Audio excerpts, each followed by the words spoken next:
night of the NBA season, and that number 6, it's also significant to the Boston Celtics. We're going to try to do something the last 6 NBA champions have failed to accomplish, and that is go back to back. NBA champion Richard Jefferson, he knows something about trying to repeat. Thank you. You're welcome, Rich. It's so good to have you back. It's good to be back. Do you think the Boston Celtics can do it, and if so, why? 100% I think they can do it. One, because they have the youth on their side. Their best players are young, they're healthy, they're ready to go. Now, Porzingis, his health is going to be a big issue. They're not starting the season healthy, but they've got all of their defensive players back. They got all of their offense back. They're young and they're hungry. So, to me, of the last 6 champions, they are probably in the best position to go back to back. Well, I'll take it one step farther for you, Rich. The Celtics, they are returning their top 11 scorers. Denver didn't do that last year. No, that doesn't mean there aren't plenty of new faces, though, or old faces and new places. 82 players. They switched teams this summer, headlined, of course, by Paul George, and then Philadelphia,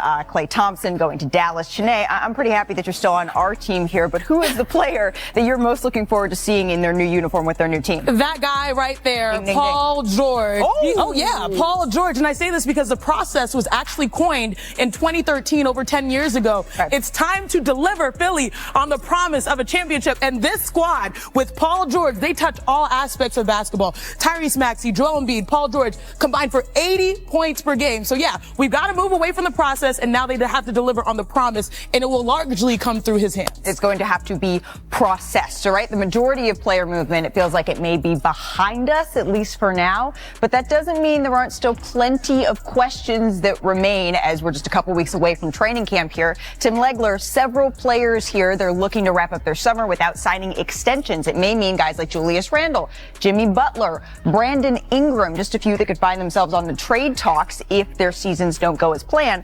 So which player do you have your eye on here? Julius Randle. Okay. And it's not because of his talent that this is an audition in some ways. It's because of the fit. What this team has done, the drastic makeover, all of the new pieces. Now we have to find out if 2 ball-dominant players, Julius Randle, Jalen Brunson, can play together, coexist with all of the new pieces that they've added. If so, this might represent the biggest challenge to the Boston Celtics in the Eastern Conference.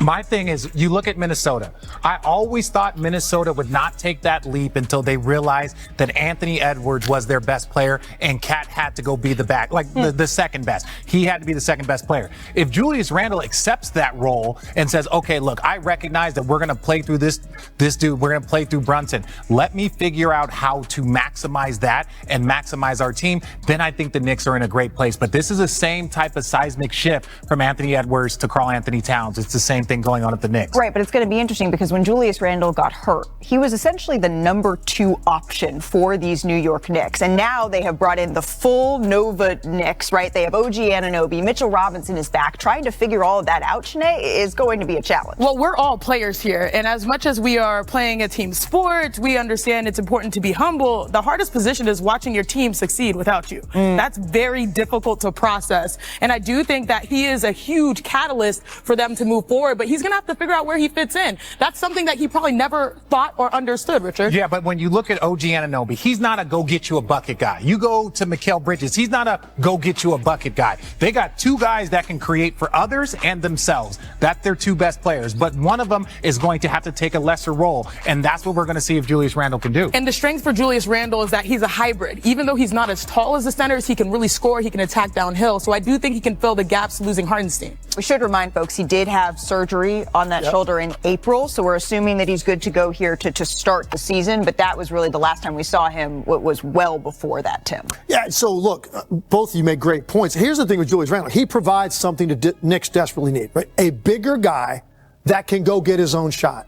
Because their wings now are mainly going to be mostly spot-up type guys. Obviously, everything revolves around Brunson. So he represents that big wing that can win matchups. He can beat bigger guys off the dribble. He can post up smaller guys.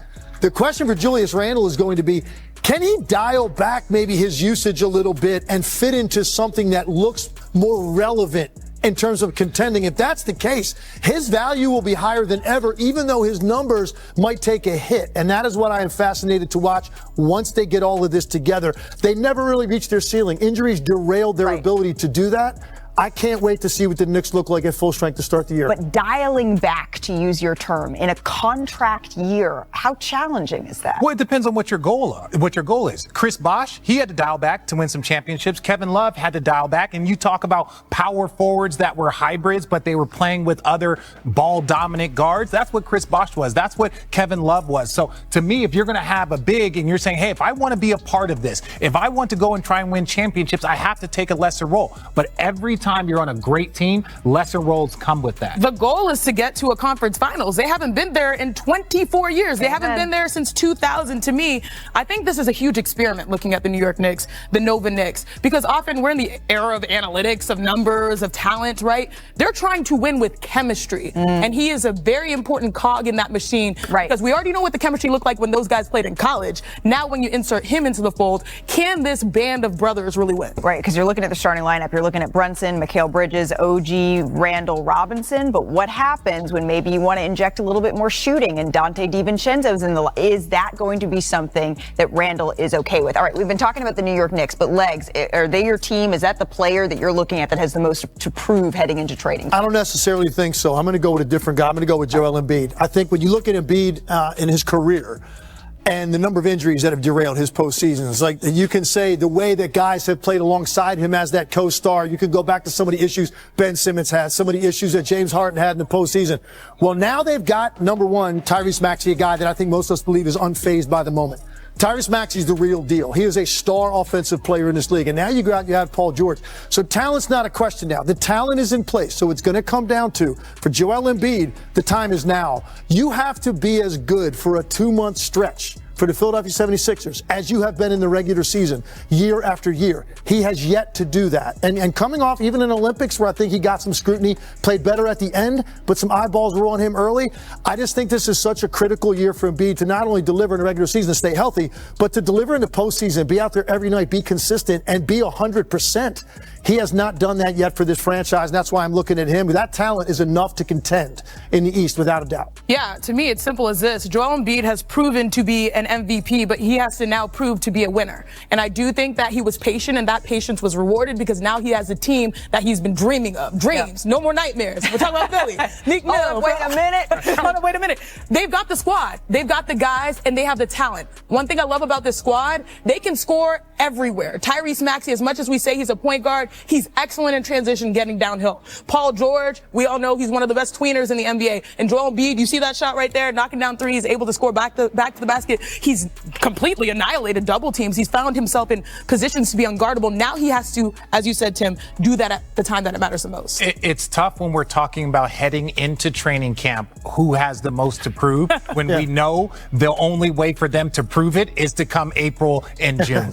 That's what's very difficult about this team, because you could be like, oh, they're talented. They have this. They have all of the pieces. They're well coached. They have an MVP candidate. They have all-stars. They have shooting. They have everything. Right. But we have to wait until April to see if they're going to live up to those expectations. It's nothing about the regular season for them. Their big three is one of, if not the best in the NBA right now. This is Joel Embiid's season. It's tough when you know that the Boston Celtics are sort of looming at the top of the conference. We've talked about the 76ers. We've talked about the New York Knicks. So two teams in the East that we're looking at with things to prove. Chiney, are you bucking that trend? I'm going to diverge a little bit. Okay. I am bucking the trend. Divergent? Yes, divergent. The person that I think has a lot to prove is not a player, it's a coach. JJ Redick and the Los Angeles Lakers. This is probably the most anticipated coaching hire that I've seen in a long time. We were tossing up ideas. Steve Nash, not so much. It was more the big three out there. Maybe Brad Stevens as boy wonder transitioning from college to the pros. But this right here is an NBA player who, honestly, if he suited up for his squad, could have really helped. But instead, he is the basketball mind that is going to try to flip this offense around, because defense has been the calling card of the Los Angeles Lakers from 2020 when they won their championship. It was not from their offense. If you look at these numbers, I do think we have a summation of what they've done offensively. They've been around 15th in the association, with the exception of that 2020 year in offense. Look at this, 15th, 19th, 22nd, 24th in offense, but they had the number 1 or number 2 defense that won in the bubble. And lastly, their best was 11th. All right, you've got the guy. You've got, we learned how to mine the game. JJ Redick, someone who really builds his offense off of principles, analytics. How will he get the most, squeeze the most out of a roster that can't really change that much? much, but has two of the most preeminent powers and forces in the world. We just saw what they did with star power and shooting in the Olympics. Look, how do you translate that to the NBA? I'm going to push back a little bit, only because the Lakers had a championship coach and they fired the next year. Then they had another coach that went to the conference finals and fired the You're next year. answering my question. So There's no, more pressure on him. but that's not pressure, because it's like, what are the expectations? Is it championship? Because that could still get you fired the next year. So I think for JJ, to me, it's just about going out there, proving that you can coach and that you belong. I wouldn't necessarily say there's a ton to prove. But the interesting thing is that standard has never been good enough for the Los Angeles Lakers, even though I do think that we've heard Rob Pelinka say. That's more of an indictment on the Lakers than the people. But they are trying to shift into development, but I still think that's hard to process if you're watching the Lakers. I think the real pressure on JJ Redick actually might come with the next iteration of the Lakers after LeBron, because I just don't think it's reasonable to expect this team to contend. Agreed. And that might be a couple more years of LeBron. It's going to be the next job that JJ has to do, where we're really going to, I think, find out more about him as a head coach. I'm just looking at Anthony Davis playing a career high 76 games and good 76 games last season, and that wasn't enough. They feel like they are dangerously on the edge. All right, we got a lot to get to on our show. Hello. Stephen Curry and LeBron James' partnership at the Paris Olympics was one of the greatest moments in recent basketball, fulfilling the dream of many NBA fans who had always imagined seeing these two icons play together. In an exclusive interview with the People Portal, Curry, point guard for the Golden State Warriors and two-time NBA MVP, shared his impressions of the unique experience of playing alongside LeBron James, considered the greatest scorer in the history of the league. It was an incredible experience to be able to play alongside LeBron. We've had a lot of battles on the court, back and forth over the years, so to be able to be teammates at some point was really special, said Curry. It wasn't just an exhibition game or the All-Star game, but a high-level competition on the most prestigious stage in international basketball. We faced challenges and played in decisive matches. It was, above all, exciting. There is great respect and friendship between us. Indeed, Curry and LeBron, both NBA champions and MVPs on multiple occasions, showed remarkable chemistry during the Olympic tournament, which was held at the Stade Pierre-Mauroy in Lille, about 125 miles from Paris. The United States team, which featured other NBA talents such as Kevin Durant and Giannis Antetokounmpo, managed to win the gold medal by defeating France in the finals by a score of 98-85. The triumph was the fourth Olympic gold medal for U.S. basketball since the introduction of professional teams at the 1992 Olympic Games. After the Games, Curry reflected on the possibility of repeating that experience in a club setting. I would love the chance to play with him again, but I understand that it's not an easy thing to do, especially since we're not teammates in the league, Curry said. Speculation about a potential move for Curry to the Los Angeles Lakers began circulating in late August, fueled by rumors that he was interested in a new journey on a team with LeBron. However, these speculations were dispelled when Curry extended his contract with the Golden State Warriors for another 4 years, and a deal that could reach $200 million. Similarly, LeBron James also opted to extend his contract with the Lakers, signing a renewal that guarantees his presence in Los Angeles at least until the end of the 2024 to 2025 season, with an estimated value of $97 million.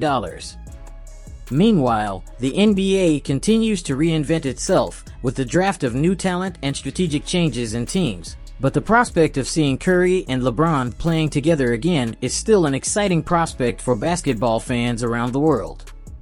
For now, they will continue their careers with their respective franchises while continuing to be two of the most admired and influential players in the sport. What do you think? Leave your opinion in the comments and don't forget to subscribe.